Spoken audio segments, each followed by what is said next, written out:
Chapter 275, Blood Saint 2. Tap tap tap tap tap. 6 Office Commander Im Gyu-wool of the Embroidered Uniform Guards, which oversees all the prison battlefields in the Imperial Palace, was leading 4 100-men commanders of the Embroidered Uniform Guards and someone wearing a bamboo hat down to Eternal Hell Prison battlefield. Just by looking at Im Gyu-wool's serious expression as he moved, it was clear that the situation was very urgent. Damn it. Trying to catch a flea, we ended up burning down the whole house. Trainee Bei Ji-suk and Trainee Ju Won-hyang. The prison battlefield map was changed to catch those two, and that became the trigger. Even if it was changed, it should have been designed to only lead them into the mechanism trap, but unintentionally, it led them to a place that should never be approached. Cell number 126. Not just the cell itself, but even approaching the surrounding area was forbidden. That was because that place was very dangerous.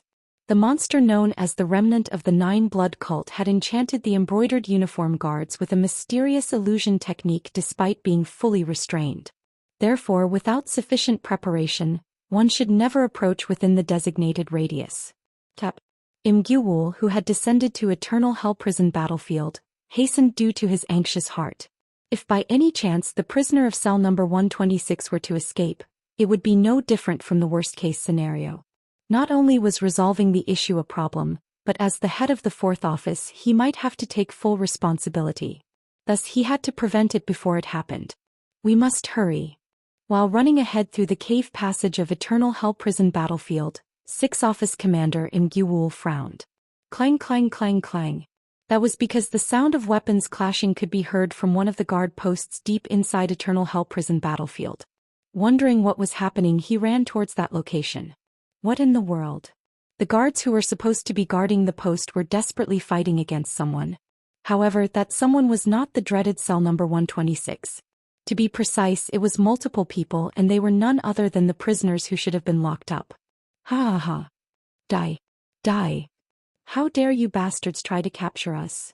The prisoners, filled with murderous intent, were rampaging with a strange madness in their bloodshot eyes, and the guards who had trained in martial arts were desperately trying to subdue them. Clench. 6 Office Commander Im Gyu-wool bit his lower lip hard. He didn't know how they had managed to escape from the prison cells, but the situation had become even more twisted than he had feared. Damn it. Im Gyu-wool glanced back at the person wearing the bamboo hat. The one who slightly lifted his bamboo hat and shook his head was none other than Defender-in-Chief Mook Siem. Defender-in-Chief Mook Siem muttered. Handle it. I'll go further in. At these words from Defender-in-Chief Mook Siem, Im Gyu-wool nodded his head as if he had no choice. Swish. Then he drew his sword and said, Subdue them. Yes, sir. With that, Im Gyu-wool and the 4 100-men commanders of the Embroidered Uniform Guards launched their figures towards the rampaging prisoners. Near the innermost part of Eternal Hell Prison battlefield. Her eyes trembled. That's right. Even at a young age, not falling for the illusion technique is certain. Crackle crackle crackle crackle. Enveloped in the blue sparks of lightning, she suddenly retracted her thunder power upon seeing Mok Jaeongun's figure splitting into 2 and charging at her, leaving afterimages. Then, whoosh. She widened the distance and held out her hand, gesturing for him to stop. Mok Jaeongun, who had intended to properly fight her, raised an eyebrow and stood still. Why the sudden change?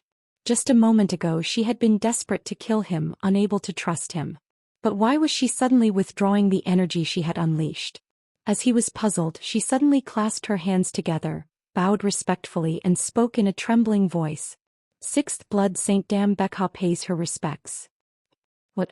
Moreover, unlike before, she was even using honorifics. He couldn't understand why she was doing this.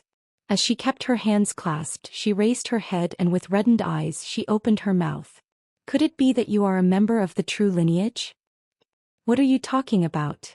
He couldn't comprehend what she meant by member of the true lineage out of nowhere. At Mok Jaeongun's reaction, she waved her hands and spoke as if telling him to lower his guard. I am the direct disciple of the previous generation's 6th Blood Saint Dam Yua, who was personally taught by that person. Although I have unintentionally achieved longevity beyond my station and continue this wretched life, if you are a member of the true lineage, you are no different from my superior. Please, I beg you to lower your guard and speak to me. At her polite words, Mok Jaeongun's eyes narrowed. It was still difficult to understand what she was saying. Why was she showing this attitude? What could it be? In an instant, Mok Jae-eun traced back the cause of this. It was something that happened after he had unleashed his demonic energy to properly fight her. However, demonic energy was purely his own unique power. Thus, it couldn't be the reason for this. Then, Wind God Steps.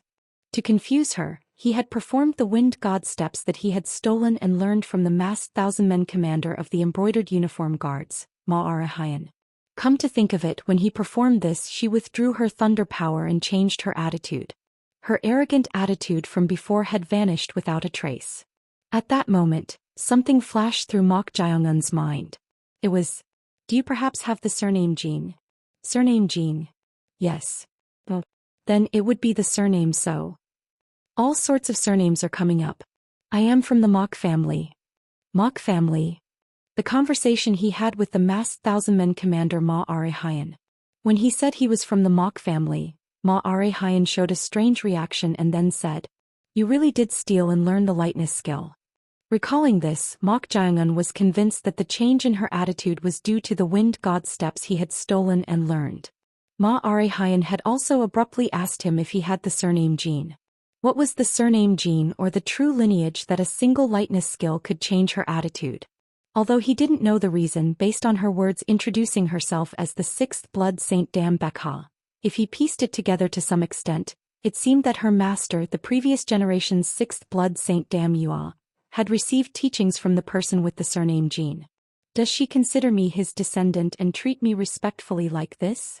That was all he could speculate at the moment. How great must the prestige of the person with the surname Jin be for the attitude of this monstrous woman to become so polite? At this, Mok Jae-eun's eyes became strange. In any case, since he didn't know who the true lineage was, he had no relation to this woman. And if they continued to talk, she would surely realize this before long. However, Mok Jae-eun's thinking went beyond ordinary people's and was quite bold. Mok Jae-eun judged that he could take advantage of this situation. When she showed killing intent towards him, he had no choice but to kill her. But if he persuaded her appropriately, she could be useful in diverting attention, just like before. Before that, there was one thing he needed to confirm. With this, Mok Jae-eun clasped his hands together, bowed respectfully like her and said, "Did you say you're Dam Baekha? Did you perhaps recognize me because of my lightness skill?" So you are indeed from the true lineage?" Dam Baekha asked with sparkling eyes. Seeing this, Mok Jae-eun reconfirmed that it was because of the lightness skill. The reason he confirmed this was simple. It was to determine if this lightness skill belonged to the person with the surname Jin, whom she and the masked thousand-men commander Ma Arahayan had mentioned. "I see." With this, Mok Jae-eun shook his head and replied, "I apologize. You may have had expectations because of the lightness skill, but I am not from the true lineage." At these words, Dam Baekha, who had been looking at him with hopeful eyes, frowned. "What do you mean you're not from the true lineage?" "It's exactly as I said." At Mok Jae-eun's words, Dam Baekha spoke in a disbelieving tone. "That can't be. You are definitely from the true lineage.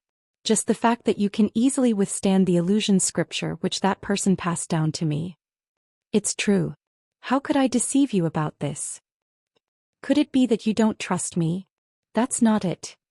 If it's because I said I'm the direct disciple of Dam Yua, I can also explain the secret of my longevity. Please don't push me away with suspicion. After the cult fell, I spent a long time searching for the bloodlines of the 100 families in the Jin family. So please. I am truly not from the true lineage. Sir. However, my master who taught me the lightness skill might know that person from the true lineage." At Mok Jae-eun's words, Dam Baekha's eyes became complicated. Based on the circumstances so far, she had been convinced that he was undoubtedly from the true lineage. But even when he kept insisting he wasn't, she felt disappointed and wondered if he couldn't trust her. At that moment, a doubt arose in her mind. With this, she asked in a somewhat heavy voice, "You said the person who taught you the lightness skill knows the person from the true lineage. Then, does that mean that person is also not from the true lineage?" "Yes, that's right. That person has a different surname. Do you perhaps know anyone with the surname Ma?" Mok Jae-eun asked just in case. It was certain that the masked thousand-men commander Ma Arihayan had a connection with the person with the surname Jean. So when he imitated the lightness skill, he must have asked about that surname. Crackle. At that moment, Mok Jaeongun's eyes, which had opened the ghost eye, saw Dam Bekha drawing upon her thunder power. When he said that he had learned the lightness skill from someone with the surname Ma, her expression turned cold, and she was about to change her attitude once again. With this, Mok Jaeongun said, "My master with the surname Ma, who taught me the lightness skill, also told me to treat those with the surnames Jean and So with the utmost respect." Of course, he had never said such a thing. He had only asked if he had the surname Jean and then asked if he had the surname So. So, just in case, he improvised and said this, wondering if the surname So might also be related. However, whoosh. As soon as he finished speaking, the thunder power within her body subsided again. Then, Dam Bekha approached Mok Jaeongun, grasped the front of his robe with both hands, and spoke in an agitated voice. "Your master. Where is your master? Take me to that person right now." She was convinced that the person with the surname Ma, whom Mok Jaeongun mentioned, was related to the bloodline of that person. Otherwise, there was no way he would have mentioned both the surnames Jean and So simultaneously. Mok Jaeongun, looking down at her emotionally agitated state, smirked with a shadowed face. Ah, this was enough. She had been well prepared to be appropriately used. Chapter 276, Blood Saint 3. Before long, Mok Jaeongun and Dam Bekha, known as the Blood Saint of the Nine Blood Cult, were walking side by side through the cave passage. The agitated appearance from earlier had disappeared, and Dam Bekha, having regained her composure, spoke to Mok Jaeongun. "You said you only need to abduct one person, right?" "Yes. Make sure to keep your promise." "Of course. If I only abduct that person, I will arrange for you to meet the master who taught me the lightness skill." Humph. At Mok Jaeongun's words, Dam Bekha snorted as if she didn't trust him, folding her arms. That was understandable because although she had shown a vulnerable side earlier when her emotions were highly agitated, she still couldn't fully trust this guy. For some reason, none of his words felt sincere. She couldn't even tell if his smile was genuine or not.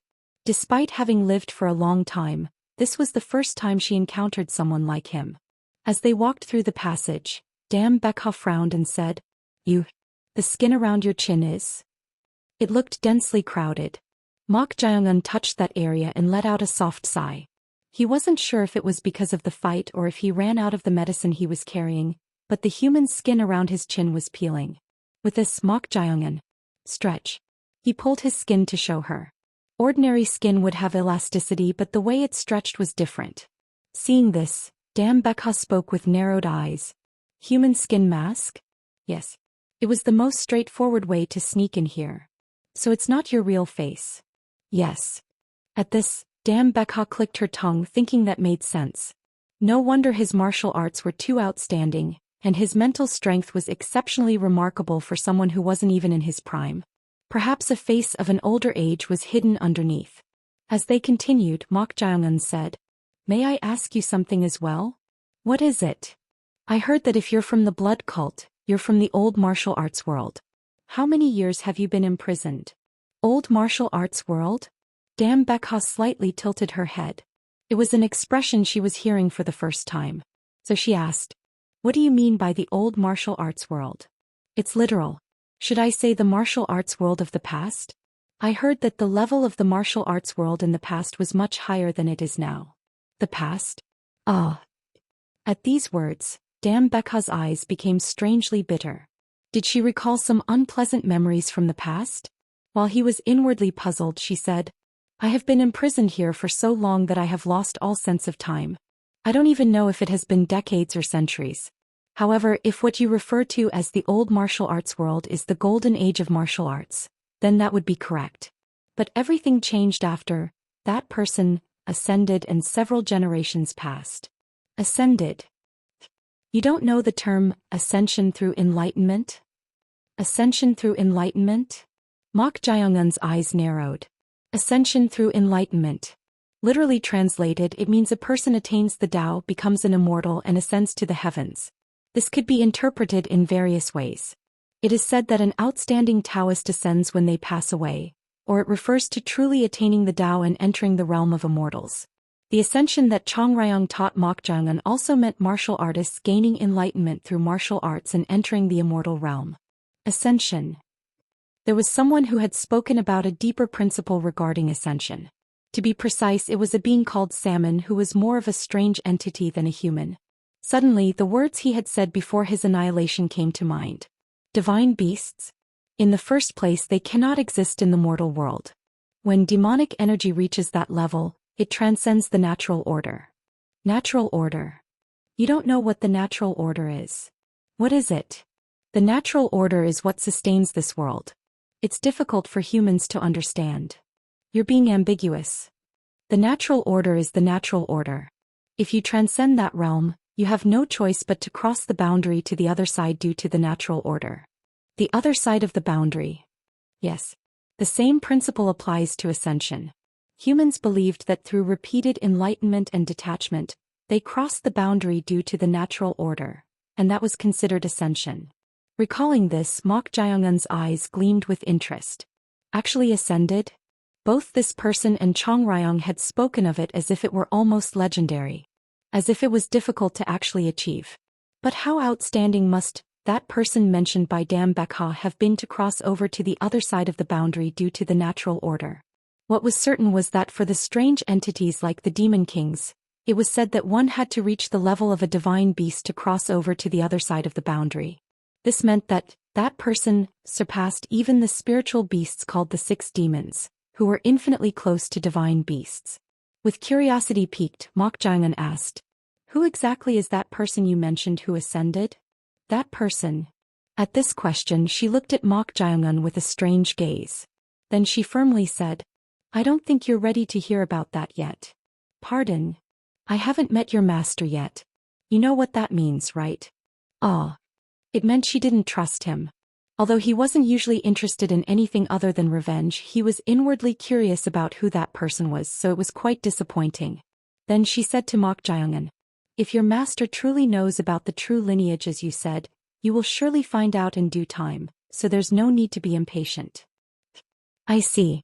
Then may I ask one more thing?" "One more thing?" "Yes. Do you think I'll answer?" "Well, that's up to you. Actually, I'm just asking out of curiosity." "Just curious?" "Yes. Earlier you mentioned that they made you starve for decades to make you talk. Is that true?" The woman Mokjang'un had encountered didn't seem like someone who would lie. Such a person said she had endured for decades without eating anything, but her physical condition was not like that at all. Moreover, she even had the face of someone in her 20s just by appearance.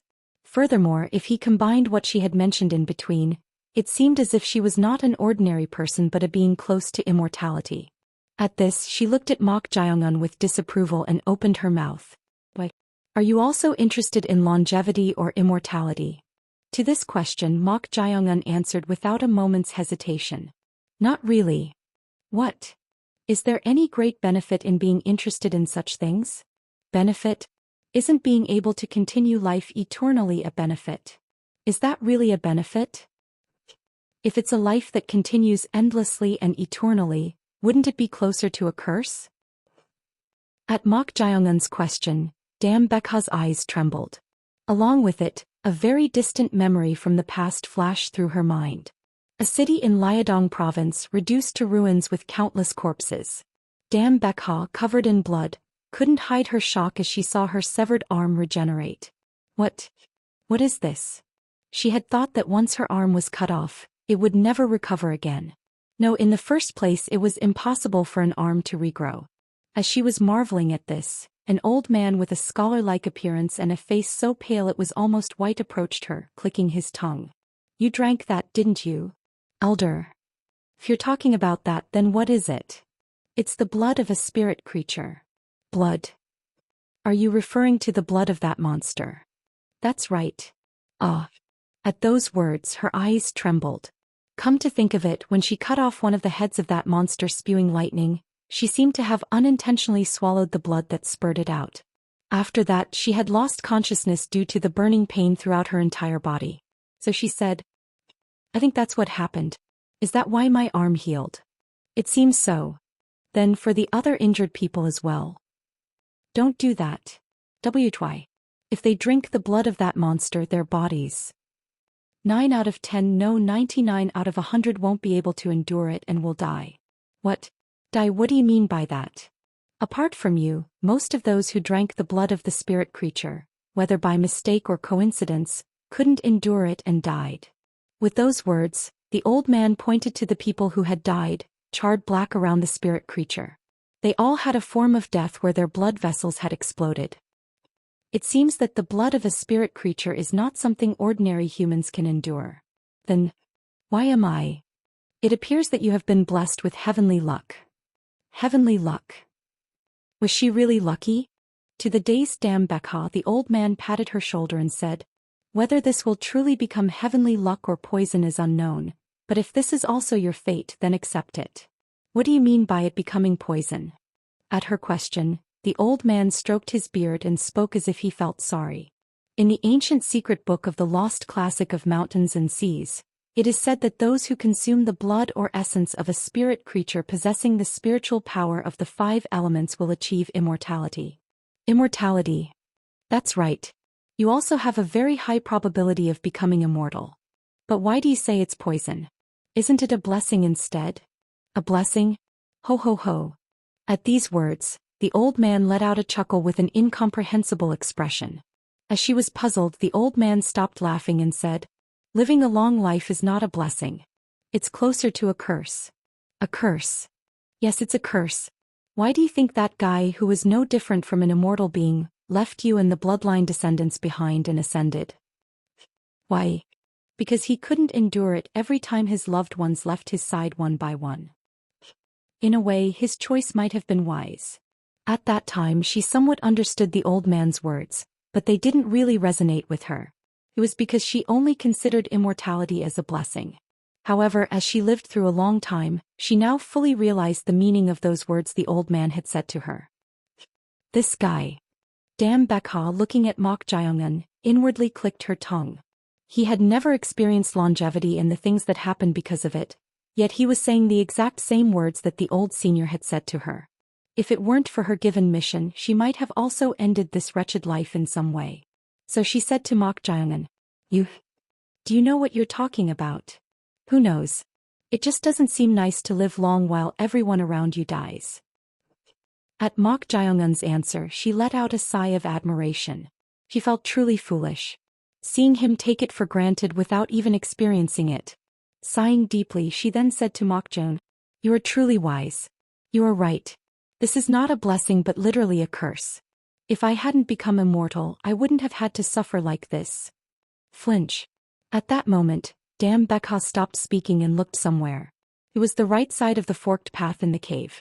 Coincidentally, Mok Jiongun was already looking there even before she did. This is. Roar. From the darkness, an immense murderous intent and a deep evil energy were emanating. Along with it, someone was approaching them. Thud thud. At the sound of footsteps, Dame Becca said to Mok Jiongun, it's not an ordinary person. Can you feel it? Yes, I can. As they looked there with eyes filled with vigilance, the figure finally showed itself within the range illuminated by the torch. It was none other than Zhu Wenxiang. Trini Zhu Wenxiang. However, Zhu Wenxiang's condition was not normal. Not only were his eyes emitting a strange light, but the evil energy emanating from his entire body had completely erased his originally pure and righteous innate true energy. Wondering what had happened, Dame Becca couldn't hide her astonishment when she saw the peculiar-shaped sword in Zhu Wenxiang's hand. How did that sword? At her words, Mok Jiongun's gaze also turned there. Although obscured by the evil energy, a tremendous demonic nature could be felt from the sword. Do you know about that? To the puzzled Mok Jiongun, she spoke in a lowered tone as if warning him. It's the demonic sword, plundering killing sword made by O Yezi. Chapter 277, Blood Saint 4. Oyezi the Great Swordsmith. Legendary swords such as the Great Destroyer, Juk, Black Zhanlu, Purity, Chuanjuan, Victory over Evil, Xingxie, Fishbelly, Yuchong, Dragon Gulf, Longyuan, Great Riverbank, Tei, and Artisanal Display, Gongbu, were all born from his hands. There was an unofficial record that such a great swordsmith had melted the legendary Guanya black iron, which could not be melted through human sacrifices, to create demonic swords. Those demonic swords were none other than the 3 demonic swords known to have been discovered in a royal tomb. Evil Commandment Sword, Howl Hacking Blade, Plundering Killing Sword. These 3 swords were discovered by a local official and a merchant in a collapsed royal tomb. As a result, it brought a bloody storm to the martial arts world at that time. Is that one of those 3 demonic swords, the Plundering Killing Sword? At Mok Jiongun's words, the 6th Blood Saint Dam Bekha snorted and replied, 3 swords. Right. That's how the rumor went. Pardon? No, that's not important. More importantly, I don't know why that thing is here, but this has become quite troublesome. Dam Bekha glanced at the Plundering Killing Sword and then looked at Zhu Wenxiang's eyes, which were emitting a strange light. It seemed he was properly possessed by the sword's demonic energy. She clicked her tongue and said, of all things, he had to be captured by the demonic sword known as the Worst. The Worst? Is it to that extent? You may not know, but after that sword revealed itself to the world again, it passed through 3 owners, and the number of people they killed combined exceeds nearly 1,000. 1,000? Oh ho! Interest arose in Mok Jiongun's eyes. How strong must the sword's demonic energy be to cause such a massacre? No, in the first place, is it possible to cause a bloody calamity just because the sword's demonic energy is strong? Right at that moment, your bodies look good. Whoosh. Zhu Wenxiang, who was captured by the demonic sword, launched his figure towards them. Instantly closing the distance, Zhu Wenxiang swung the Plundering Killing Sword, and along with tremendous wind pressure, an aura filled with demonic energy swept in all directions. Humph. Swish swish swish swish swish swish. Of course, Dam Bekha wouldn't just take it. Get out of the way. Pushing Mok Jiongun to the side, she stepped forward. Stepping forward like that, she unleashed the Blood Jade Hand technique, a pinnacle skill, and quickly unleashed claw techniques with her red-stained hands, then split apart all the aura. Not stopping there, she penetrated right in front of Zhu Wenxiang with an elegant footwork technique and unleashed the killing move of the Blood Jade Hand. Blood Jade Hand, 3rd stance, Unchanging Blood Claw. Swish. The power was so strong that it seemed like it would tear apart the opponent in an instant. However, Zhu Wenxiang drew a circle with his sword towards her claw technique. Then, boom. The air inside the circle rippled like waves. Swish swish swish swish swish swish.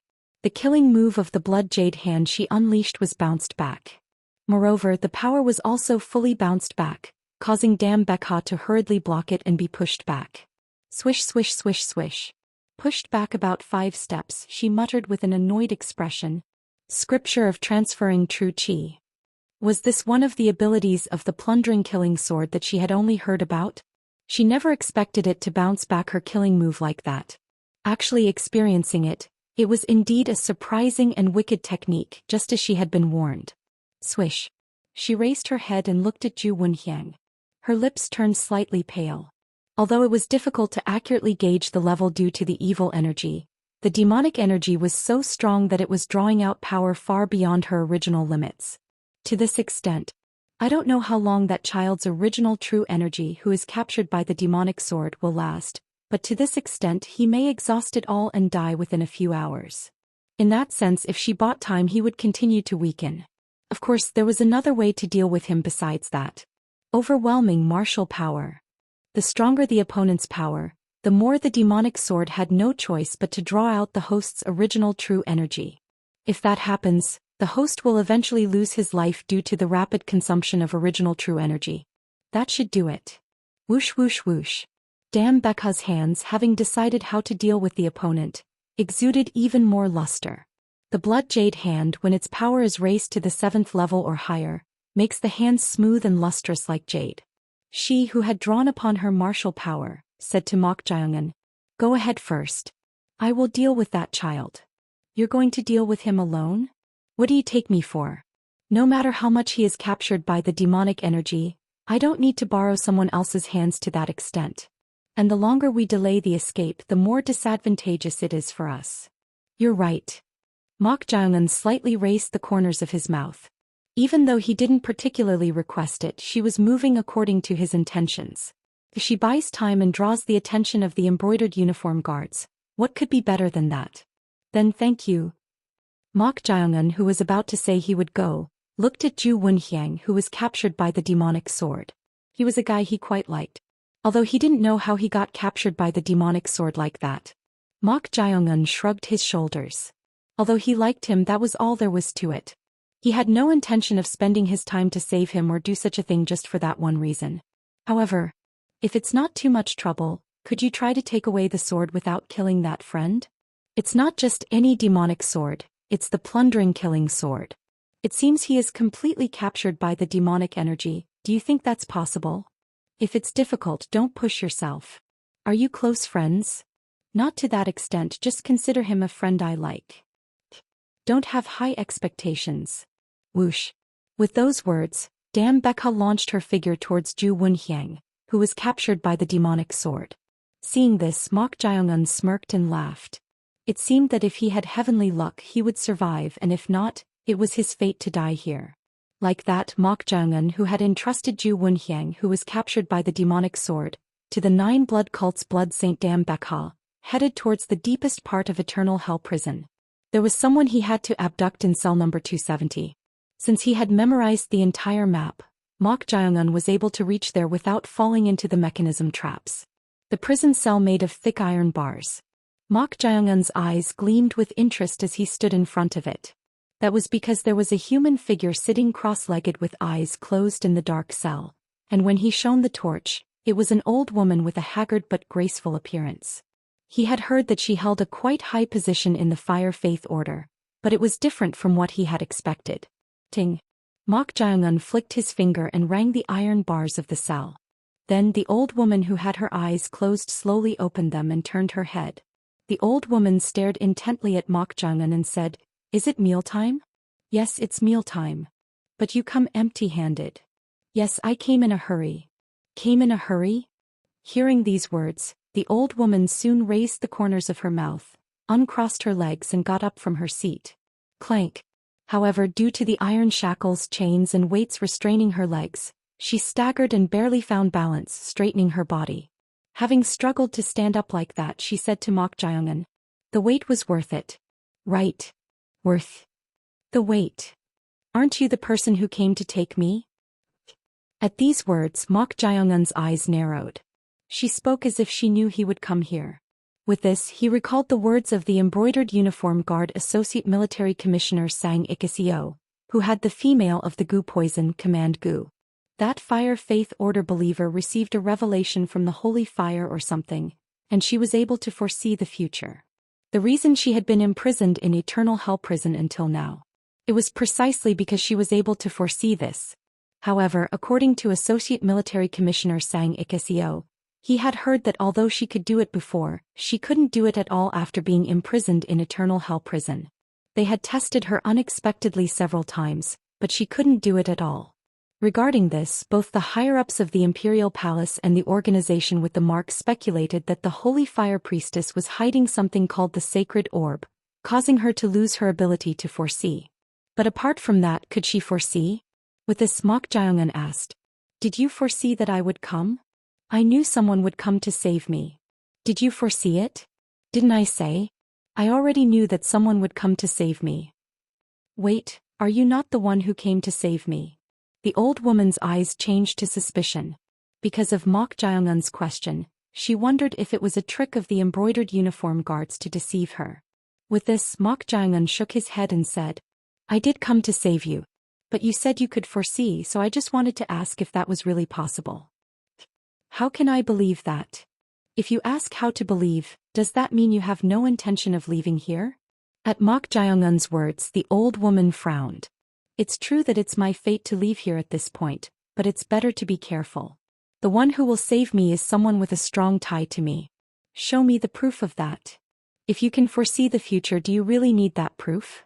"Foreseeing is ultimately like finding a way through smoke-filled gray. Just because you can read that path doesn't mean you can know everything in detail. Do you need something called the Sacred Orb to know?" Clang. As soon as those words ended, the old woman took a step back with a stiff expression. "You tested me again." "I didn't test you. I just asked because I was curious whether the real reason many people are looking for you is because of the foresight or for another reason." At Mok Jae-un's words, the old woman frowned. Then she soon said, I can't distinguish right now whether you are truly the one who came to save me or a trick of the embroidered uniform guards to deceive me. But even if you are the former, if you make me waste time like this to satisfy your curiosity, we may not be able to leave here. If you knew through foresight that I would come to take you, shouldn't you also be certain about leaving? Just as one can read the celestial energies but not know everything that will happen in the future, receiving the revelation of the holy fire doesn't mean one can know everything. I merely interpret the revelation with these eyes and find the right path. You're only saying things that can't be understood. Then let me ask directly. Why are you? It's natural for the Fire Faith Order to rescue you since you are the Holy Fire Priestess, but even the leader of the Heaven and Earth Society. Screech. Screech. Mok Jae-un drew something on the iron bars with his aura. It was a mark with a vertical line passing through the center of the number 2. Seeing this, the old woman's eyes widened. I'm curious about the reason why the organization with this mark is after you. No, the sacred orb. At these words, the old woman asked in a trembling voice. Who are you? Who are you that you even know that mark? Before she could finish her sentence, please be quiet for a moment. What? Mok Jae-un slightly turned his head and looked at the rightmost among the 3 passages. Then someone wearing a bamboo hat walked out from there. The person who walked out soon took off the bamboo hat he was wearing as if it was cumbersome, and he was none other than Defender-in-Chief Mook Siem. Defender-in-Chief Mook Siem opened his mouth with a cold expression. I headed here first, wondering if other prisoners in the prison had been released, and my prediction was correct. Who are you? That's what I should be asking. How did an apprentice trainee of the embroidered uniform guards come here? I don't even need to ask if the Fire Faith Order sent you. Swish. With those words, Defender-in-Chief Mook Siem slowly drew his sword. The moment he drew it, the surrounding air became so heavy that it was suffocating due to the tremendous energy. The old woman was panting, enough to plop down on the floor. Thud thud. Defender-in-Chief Mook Siem approached and said, If you don't want your neck to be sliced by this sword, it's best to open your mouth right now. Are you a second-tier executive? At the unexpected question that came out of Mok Jae-un's mouth, Defender-in-Chief Mook Siem suddenly hesitated. Who the hell is this guy? He naturally thought he would be from the Fire Faith Order since he was where the Holy Fire Priestess was. But how does he know his position? You. Swish. At that moment, Mok Jae-un put his hands behind his back and exuded a strong pressure with his energy, saying, Roar. What should a second-tier executive do when seeing a first-tier executive? What? At that instant, Defender-in-Chief Mook Siem stared intently at Mok Jae-un with a stiff expression. Those who knew that he was a second-tier executive were Jaeum Chong, the second-tier executive who had been assigned a mission in the Imperial Palace, and the first-tier executives of the higher-ups in the organization. Coincidentally, he had never seen the face of a first-tier executive. Moreover, the only known figure among the first-tier executives was the Ghost Blade. So he couldn't be sure whether the person in front of him was really from the first tier or not. With this, he tried to say the code phrase that the members of the organization used to identify each other. 3. Before he could say anything, Mok Jae-un cut him off and said, There's no other way. You keep your head held high without paying respects so later when you meet him know the third. Thud.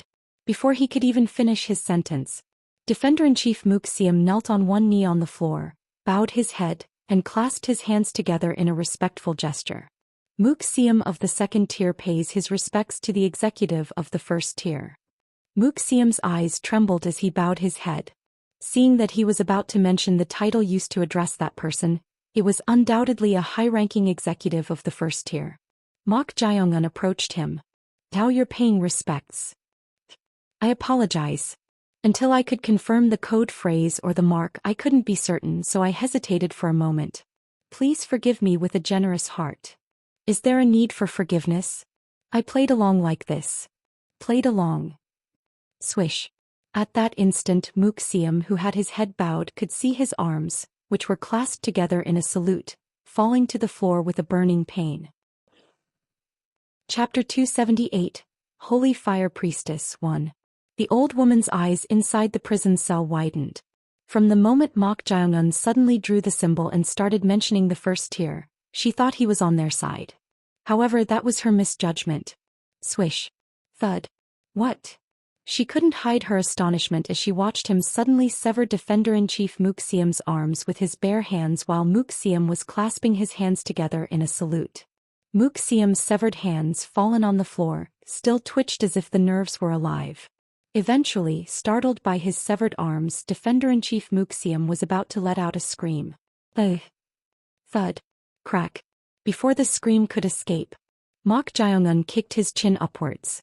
With the force of the kick, not only did his head jerk upwards, but his upper body also involuntarily lifted, causing his jaw to forcibly close and his teeth to shatter. Ugh. Thud. Not stopping there, Mok Jae-un struck a palm strike at his lifted abdomen. Boom. Coup hook. Defender-in-Chief Mook Siam's body, hit in the abdomen, collided with the cave wall. Crash. Mook Siam, half buried in the cave wall, vomited blood profusely. Thu. Bleg. Because he was hit in the location of his danjian, his true energy was completely disrupted, making him miserable. Mook Siam's eyes, writhing in pain, shook crazily. It seemed his danjian had been shattered. His true energy was rapidly dispersing from his abdomen. Whoosh. For a martial artist, the true death could be said to be the destruction of the danjian. This was because it meant losing the martial arts and internal energy accumulated over a lifetime. Blood vessels bulged in Mook Siam's eyes as his internal energy dispersed. In the moment when not only nausea but also countless complex emotions surged in, Mok Jae-un grabbed his neck and lifted him up. Grip. Kuhu. The bleeding is quite severe. I should show some consideration for this. Tap tap tap tap. Mok Jae-un pressed the acupuncture points near his severed arms to stop the bleeding. Then he opened his mouth with a smile. I thought the second-tier executive was the adjutant next to the associate military commissioner, but it seems the imperial palace is quite important. Seeing that there's one more person. What the hell is this bastard? Defender-in-Chief Mook Siam looked at Mok Jae-un with trembling eyes.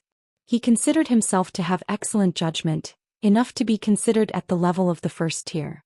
However, he was deceived in a way that was so absurdly futile. No, he had no choice but to be deceived. In the first place, it was more strange not to be deceived when he listed things that only those at the second tier or higher of the organization would know so confidently. You. Who? Are you? Really from the Fire Faith Order? Normally, he would have smirked and said, who knows? However, since the Holy Fire Priestess of the Fire Faith Order was watching inside the prison cell, Mok Jae-un smiled and answered casually. So you really thought I was one of them? Kuhu. Drip drip. Blood flowed back from his stomach and blood continuously dripped from Mook Siam's mouth. As if not caring about this at all, Mok Jae-un stared at him intently and then suddenly smeared a drop of his blood on his index finger with the opposite hand. Mook Siam was puzzled, wondering what he was doing. Swish. Swish. Mok Jae-un then began to carve something on his forehead, throat, and rip. He tore open his chest and started carving near his heart. It was the character for protection. He was forming a talisman using his own blood, imbuing it with curse power. After writing this, Mok Jae-un sealed the hand seal and muttered, the art of protecting the body from evil curses. The great powerful god of the northern dipper, the heavenly dog, the earthly dog, the six ding, the six jia, the commanding gods, the great power of the morning sun, the true Qian and Kuan. As he chanted the incantation for the protective technique, Mook Siam, feeling an ominous sensation, tried to shake off Mok Jae-un's hand. However, as his danjian was destroyed and his true energy was rapidly weakening, it was impossible for him to do so. Grip. Ku. Rather, Mok Jae-un tightened his grip on his neck, making it hard for him to breathe. Mok Jae-un, who had been chanting the incantation while sealing the hand seal, stopped. Then this time, swish. He suddenly brought his finger to Mook Siam's mouth. Then, pluck. Ugh. He pulled out one of Mook Siam's upper front teeth. Mook Siam, who had one tooth pulled out, couldn't understand what this man was doing. However, Mok Jae-un didn't stop there after pulling out the tooth. Pluck. He pulled out another of Mook Siam's teeth. He kept pulling out not just one but eventually pulled out 6 teeth. As a result, with all his front teeth pulled out, Mook Siam's appearance, bleeding profusely from the empty spots, became pitiful to look at. Swish swish swish. Mok Jae-un carved letters on the pulled-out teeth. They were the names of the 6 Jia gods. After carving the names of the 6 Jia gods, the 6 Jia gods, the Yin gods, the guardian gods, the successful completion, the golden prohibition of the 3 purities, the imperial decree of the Jade Emperor, the swift response. He chanted the corpse untying mantra 7 times, inhaled 7 breaths and scattered it to the east. Then he took off Muxium's shoes and threw 3 steps to the east and the other 3 steps to the west. What the hell is he doing? Even the old woman inside the prison cell couldn't understand Mok Jiangun's actions. Then Mok Jiangun smiled as if he had finished and said to Muxium, "Now the preparations are done. What are you doing?" Nothing much. I'm just taking some precautions against the restriction placed on you." At Mok Jiangun's words, Muxium showed an expression of incomprehension. What does he mean by restriction? Restrictions were originally imposed on those belonging to the 5th tier in the 3 realms. Even though they were middle-level executives, those who received the title of executive at the 2nd tier had no memory of receiving such restrictions or being forced to do so. Then Mok Jiangun said, "It seems you don't even know that you've been restricted. What are you talking about? Even the adjutant you mentioned died from here." Tap tap. Mok Jiangun tapped his head with his finger and said, "His head exploded when he mentioned the one you serve. Don't say nonsense. We have never been subjected to such restrictions. Then as a test try talking about the one you serve." "What? You said you've never been restricted. So tell me what you call the one you serve." At Mok Jiangun's words, Muxium closed his mouth. That was because everything related to that person and everything associated with him must not be divulged. It was an absolute rule that must be followed in the organization. However, as Mok Jiangun kept making disturbing remarks about restrictions, it became even more difficult for him to open his mouth. "What are you talking about?" Stab. Before he could finish his sentence, Mok Jiangun's finger dug into his eye socket. As a result, Muxium turned pale and couldn't move. "This crazy bastard." To him Mok Jiangun said, "I don't have time, so if you don't answer I'll pull out one of your eyeballs like this. You've never seen your own eyeball before, right?" With those words he smiled brightly. Shiver. At that sight, Muxium felt a chill run down his spine. By looking into a person's eyes, one could determine whether they would really do something or not. Mok Jiangun's eyes showed a gaze that would carry out that action without a moment's hesitation. So Muxium spoke in a trembling voice. If what you say is true and I'll die from the restriction the moment I divulge it, do you think I can speak? Don't worry. That's why I placed a talisman on your body to block the curse power and created a corpse to substitute you using the corpse untying technique." Corpse. Yes. So feel free to talk. Of course, if you don't want to talk you can just keep your mouth shut. But after I count to 3 I'll pull out this eyeball of yours. And after counting to 3 again the other eye. And next I'll twist and tear off your nose. Well, I'm too lazy to mention what's next, so imagine it yourself. Defender-in-Chief Muxium couldn't say a word with a stiff face. In this situation, anyone who wasn't prepared to die would have no choice but to open their mouth. That's how terrifying Mok Jiangun's every word and action was. Under this pressure, Defender-in-Chief Muxium finally opened his mouth. If I just tell you what we call him, will that be enough? If you answer a few more questions I'll guarantee your life at least." Muxium fell into a momentary dilemma. Even if he was worse than dog shit, would it be better to at least save his life since this world was better than the afterlife? Swish. Then his eyes fell on his severed arms and destroyed Danjian. Even if he survived he would be no different from being dead. Sigh. Moreover, the organization would surely kill him to silence him anyway, as he had become useless as a martial artist. In the end, Muxium decided to keep his loyalty to the organization. Just kill. I'll restore your severed arms and Danjian as well. What? How can that be? If you can't believe it, I can't help it, but I'm just letting you know it's possible. However, the longer you delay, the less likely it will be restored, so it's better to hurry. At Mok Jiangun's words, Muxium, who had been determined to keep his loyalty, changed his mind. I'll talk. That's a good choice. Mok Jiangun had instantly read what kind of mindset he had by looking at how he stared at his arms and his determined eyes. Now speak. All right. We call him the third. Splat. Right at that moment, The shoe placed 3 steps to the east exploded with a splat. What is this? Mook Siam couldn't hide his surprise. On the other hand, the corners of Mok Jang-un's mouth slightly rose as he watched this. As expected, his prediction was correct. In sorcery, a curse could only be lifted if the target paid a price. So, Mok Jang-un had created a fake corpse of Mook Siam using the corpse untying technique to deceive the curse. Of course, it looked like a simple shoe, but magically it was his corpse. Just because it was a corpse didn't mean it could escape the curse. Swish. Mok Jang-un held out his hand, gesturing for Mook Siam to continue speaking. Then Mook Siam, who had flinched at the exploded shoe, swallowed dry saliva and continued. We call him Mok Gon, the third eye. Splat. As soon as he finished speaking, the shoe placed 3 steps to the west exploded. Seeing this, Mook Siam let out a sigh of relief with trembling eyes. Phew. Was there really a restriction or something in place? He didn't know if it was this man's ploy, but the moment he spoke the name of that person he felt his whole body tremble and the blood in his head surge in reverse, so it seemed to have been really dangerous. Splat. At that moment Mook Siam's head exploded.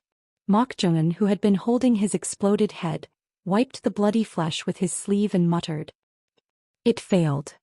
He thought he had succeeded in deceiving and diverting the curse power. However, the curse was so strong that this man's head couldn't endure it and eventually exploded.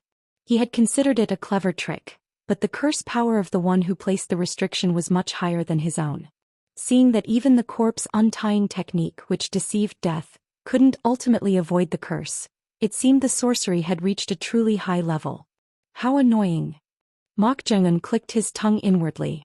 If he could overcome the curse, he thought he could extract more information, but it turned out to be regrettable. Of course, even so, he had clearly found out one thing. It was that their leader was called the Third Mok Gon. The Third Mok Gon. Why did they call him that?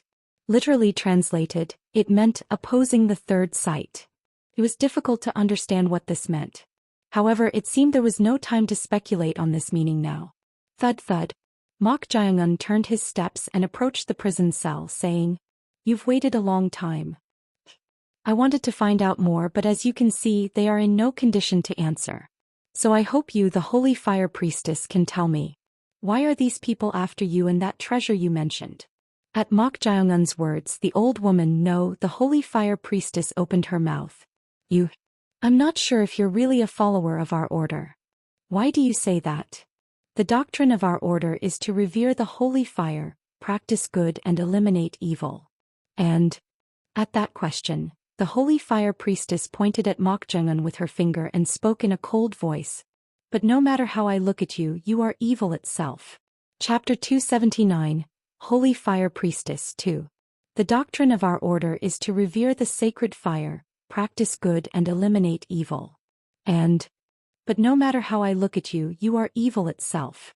Along with those words, the Holy Fire Priestess inside the prison cell looked at him coldly. To the old woman, Mok Jang-un smirked and said, I can be evil, I guess. You guess? For the followers of our sect, constantly practicing good and staying away from evil is a trial and something that sustains oneself. Put aside those old-fashioned words and tell me who determines the standards of good and evil. What? At Mok Jang-un's words, the Holy Fire Priestess's eyes narrowed. Who determines the standards of good and evil? It was an absurd question. Why are you asking a question that is moral and taken for granted? Can't you even distinguish between right and wrong? Who defines what is right and wrong? Ha! Are you trying to have a word battle with me now? It's more that I find it amusing how you take things for granted. Finding it amusing to take things for granted? Yes. After all, aren't the standards of right and wrong, good and evil, set by someone?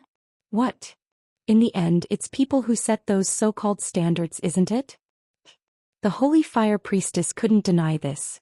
In the first place, the standards were ultimately set by the people of the past, and they were passed down and became customs and morality. The same goes for the doctrine of the Fire Faith Order. They follow what was passed down from the Parsa kingdom. However, if one argues about the fundamentals like this, there will be no end to it. What are you trying to say? Are you denying that someone set the standards? But do you think you can deny them? Why do you say that? There are things that the majority considers right and things that the minority considers right. And The world ultimately moves towards what the majority considers right, and even what is considered wrong in terms of morality will eventually lean towards the will of the majority. So you're saying that good and evil, right and wrong, are opinions set by the majority, and those belonging to the minority should follow them?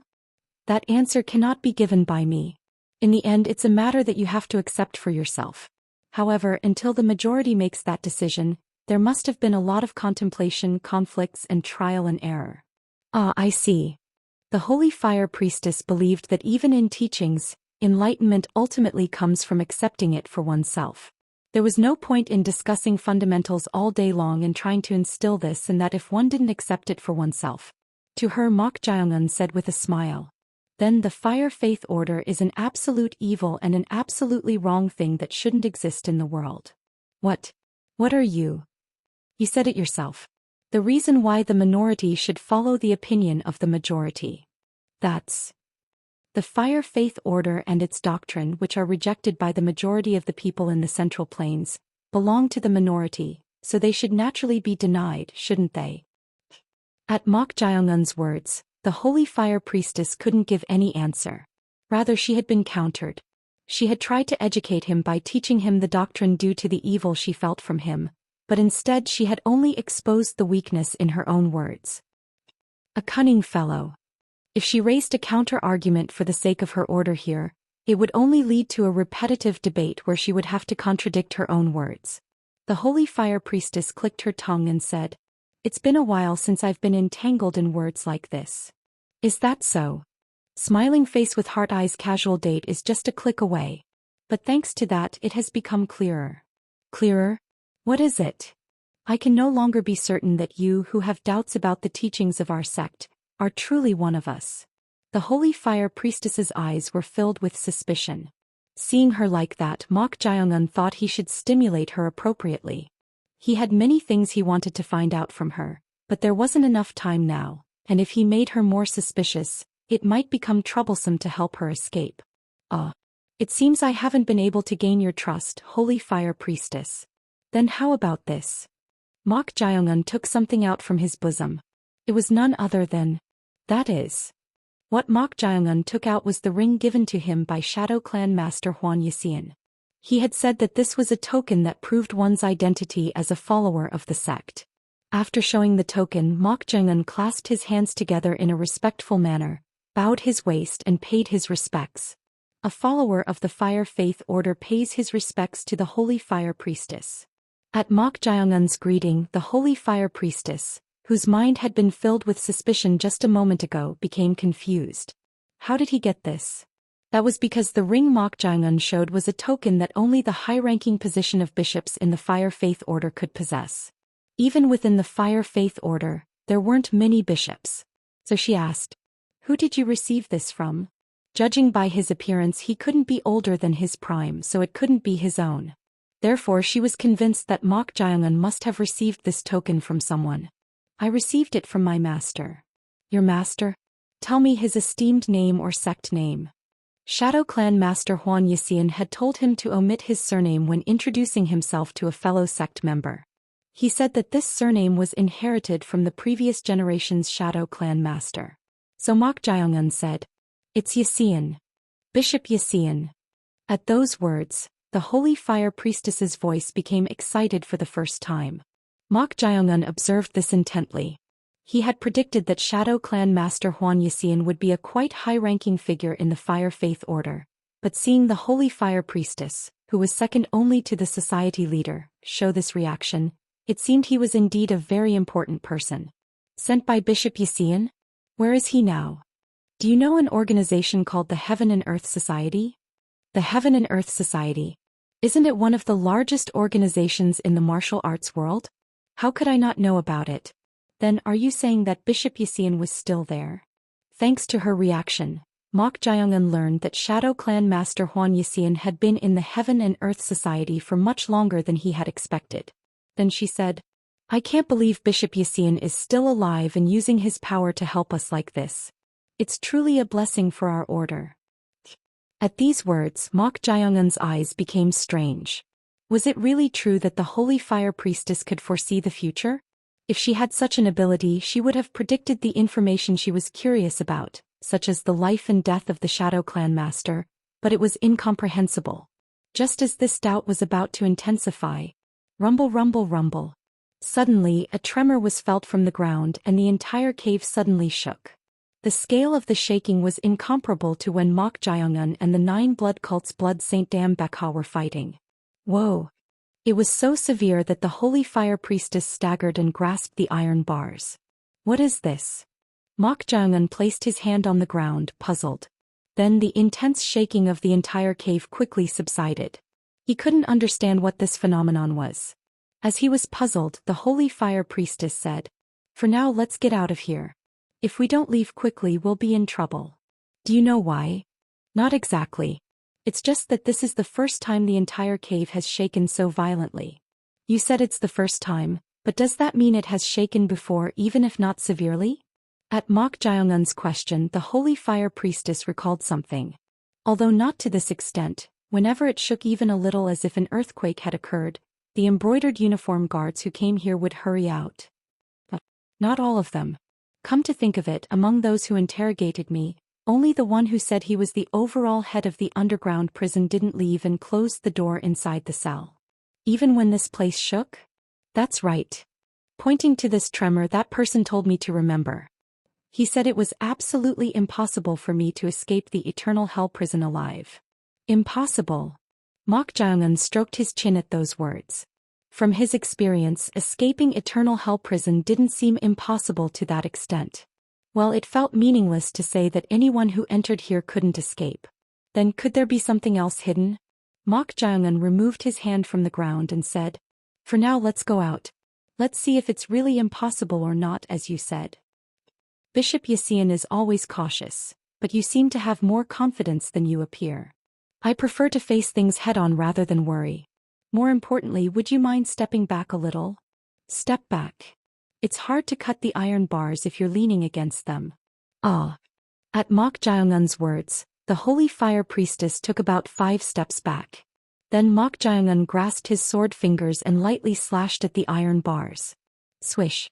The holy fire priestess couldn't hide her puzzlement when he slashed the iron bars with his bare hands instead of using that dead man's sword. Could the iron bars really be cut just by slashing with fingers? Clang. At that moment, the iron bars that Mok Jayongun's sword fingers had brushed past were cut and fell over. Seeing this, the holy fire priestess swallowed dry saliva and licked her lips. Although he seemed to be not even in his prime, she was inwardly amazed that he was a master skilled enough to cut iron bars with his bare hands. Bishop Yacian's disciple is indeed outstanding in martial prowess. She wondered if Bishop Yacian was also this skilled.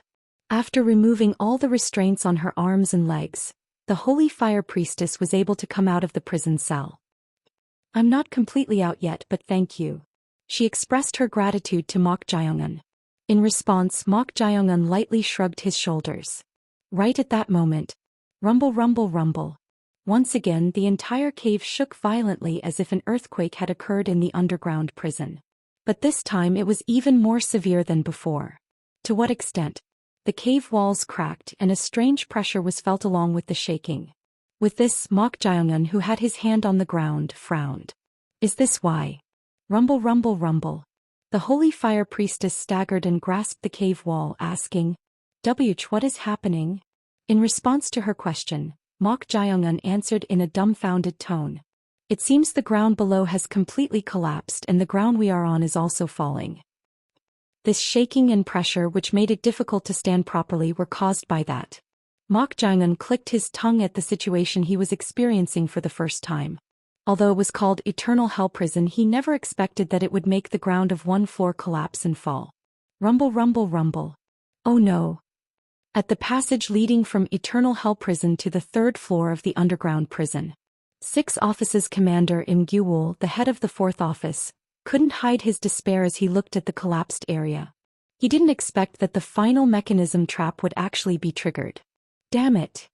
6 Office's Commander Im Gyuwol couldn't hold back and shouted loudly in anger. So many prisoners had escaped from their cells that he had hurried here in case the final mechanism trap would be triggered, but it was already over. Rumble rumble rumble.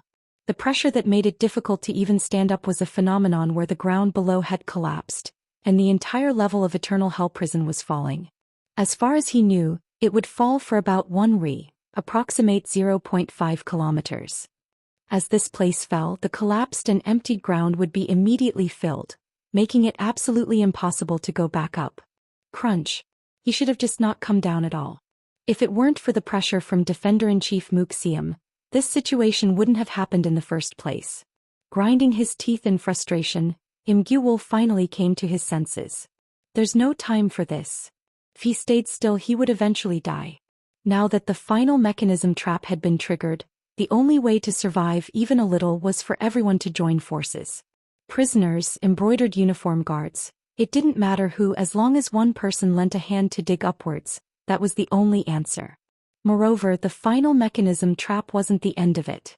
According to the information he had received about the underground prison, once they fell to the bottom, hidden prison cells would open, and 36 bronze humanoid entities inside would be released to indiscriminately attack those who had escaped. Tap tap tap tap. With this, Im Gyul hurriedly ran towards the inner part of Eternal Hell Prison. If they want to live, they'll cooperate obediently. Mok Jung-un said to the Nine Blood Cult's 6th Blood Saint Dam Bekha with a surprised tone. Oh ho. You're able to subdue him alive. Mok Jung-un had inwardly expected that Zhu Wenxiang, who was entranced by the demonic sword Plundering Killing Sword, would lose his life while fighting against Dam Bekha. But perhaps he had heavenly luck? Although his complexion was somewhat haggard, Zhu Wenxiang was lying in front of Dam Bekha, who was leaning against the wall, peacefully asleep after fainting. And on the floor beside him, the Plundering Killing Sword was half buried. True to its nature as a demonic sword, even though it was stuck in the ground, it faintly trembled and exuded a demonic aura. Aside from saving this brat or not, what are you going to do now? What do you mean? Don't tell me you're asking because you don't know. If we had just left with only you and me earlier, this wouldn't have happened, right? The reason Dam Bekha was angry was simple. It was because she had also sensed that the ground had fallen below. We're trapped here and about to dig our graves just to save that young old woman. Young old woman? At Dam Bekha's words, the holy fire priestess frowned. Who was this woman to call her a young old woman? In the first place, attaching the word young to old woman was an oxymoron. However, since the situation was so dire, she thought the words had slipped out in anger. At that moment, Mok Jung-un approached the Plundering Killing Sword that was stuck in the ground. Dam Bekha tried to stop him. Hey, stop right there. Yes. I finally got that thing off this brat and now you're going to grab it and do what? It was quite annoying to subdue even a relatively weak fellow. If a guy who had exceeded the limits were to be captured by the demonic nature of the sword, even if only by chance, something terrible would happen. Out of this concern, she was warning him not to grab it. Then Mok Jung-un shrugged his shoulders and said, It's a waste to just leave it behind. A waste to leave it behind? Are you saying that now? In a situation where we don't even know if we can dig our way up, even if our nails break. What are you doing now? Dam Bekha looked at Mok Jung-un with an incomprehensible gaze. That was because Mok Jung-un suddenly took something out of his bosom, placed it between his index and middle fingers, and abruptly rotated his hand in a circular motion. She wondered what he was doing in this situation. Swish swish swish swish swish. At that moment, smoke flowed out from the air and space rippled, creating an entrance. Seeing this, everyone couldn't hide their astonishment. What kind of sorcery was this?